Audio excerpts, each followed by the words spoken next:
Hivi kama mtu akiwa ndani ya Kristo, yeye ni kiumbe kipya. Maneno ya zamani yamepita, tazama mambo yote yamekuwa mapya.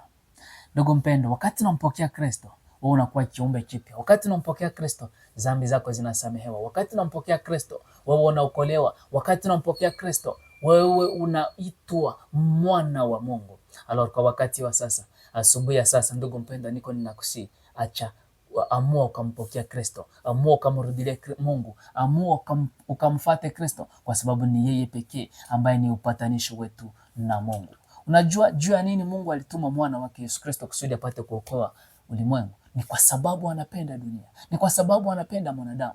Mwanadamu ni kiumbe cha Mungu, mwanadamu ni kwa mfano wa Mungu. Mwanadamu Mungu alimuumba kwa mfano wake, na ndio maana Mungu hakupenda mwanadamu apotee. Mungu hakupenda mwanadamu aangamie, lakini Mungu alipenda mwanadamu aokolewe, na ndio maana alituma mwana wake Yesu Kristo kusudi mimi na wewe tupate kuokolewa. Ndugu mpendwa, esko usaamini Yesu Kristo? Kama usaamini Yesu Kristo, gloria a Dieu. Lakini kama hujaamini Yesu Kristo, ndio muda huu wa kujitahidi ukaamini Yesu Kristo kusudi upate kuokolewa, kusudi upate kuokolewa. Mungu hatapenda kiumbe chake kipotee, na ndio maana hakupenda kiumbe chake kipotee. Alituma mwana wa Yesu Kristo. Ile tu ndio solution pekee ambaye inaleta upatanisho na Mungu. Tumrudilie Mungu. Dhambi ni kitu ambaye kinatutenga na Mungu. Dhambi ni kitu ambaye kinafanya ke Mungu asitumike ndani yetu. Kinafanya ke relation yetu na Mungu nafanya nini? Inakatika. Lakini aliyekuja kutosha dhambi ni Yesu Kristo. Wakati unafika kwa Yesu Kristo, wakati unafika kwa msalaba, wakati unaamua kutubu, namna anavyosema, anasema kujeni kwangu ninyi wote wenye kusumbuka na wenye mizigo mizito, nami nitawapumzisha nyinyi. Kama tunaamua kwa wakati wa sasa, ukaamua tu, mimi nimfuate Kristo, mimi ninamwamini Kristo kuwa Bwana na Mwokozi wa maisha yangu, unaokolewa mara moja. Kwa sababu wote ambao wanaamini Yesu Kristo, dhambi zao zinasamehewa, wanakuwa watoto wa Mungu. Kwa sababu ndiye mission principal ambaye Kristo alikuja kuifanya. Ndiye mission ambaye ileta Kristo kusudi atupatanishe tena na Mungu.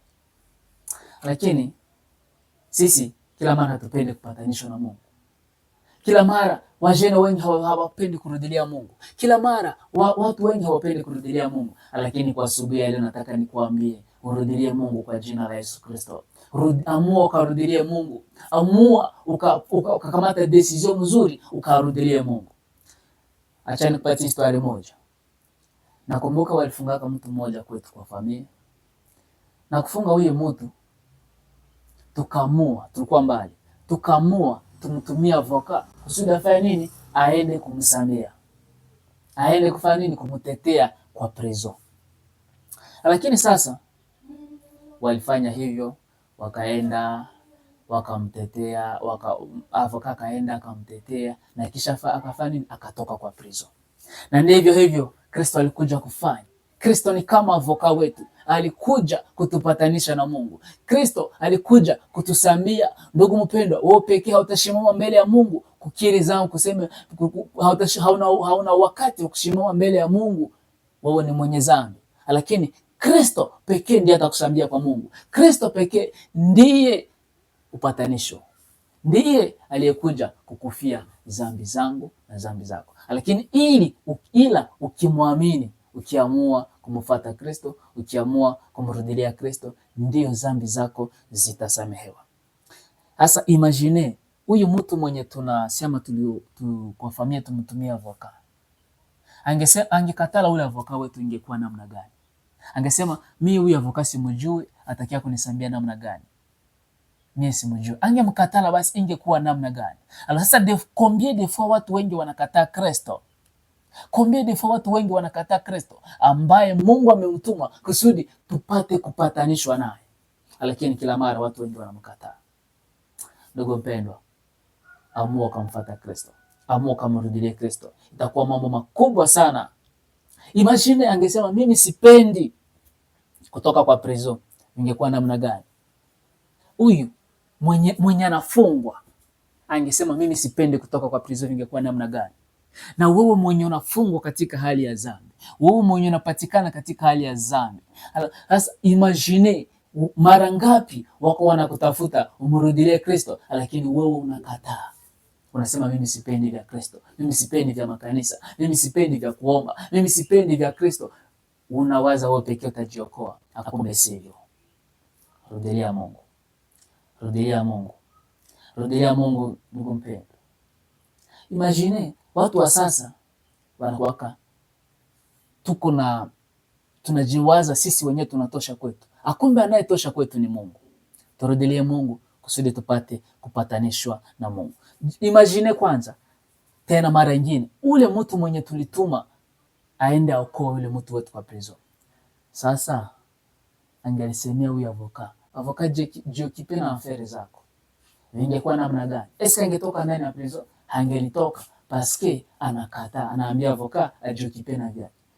Lakini sasa zingine wewe vile kwenye huko watu wanakuja kukuhubiri, watu wanakuja kuambia utubu, lakini wewe unasema hapana. Muje ukipenda vyenu vya makanisa, muje ukipenda vyenu vya kuomba, muje ukipenda vyenu. Saa zingine uko hivyo, ndugu mpendo, kama uko hivyo, badilika leo kwa jina la Yesu Kristo. Kama uko hivyo, amua leo kumfuata Kristo kwa jina la Yesu Kristo. Kama uko hivyo, amua leo hii, sasa hii, upate kumrudilia Mungu. Sio kwa kukulazimisha, lakini ni kwa kusi upate kumrudilia Mungu, kusudi upate kupatanishwa tena na Mungu. Imagine tena huyu mtu mwenye tunamtumia mtu amsaidie, amtoshe kwa prison. Angesema hivi, natamani kubaki kwa prison. Vingekuwa namna gani?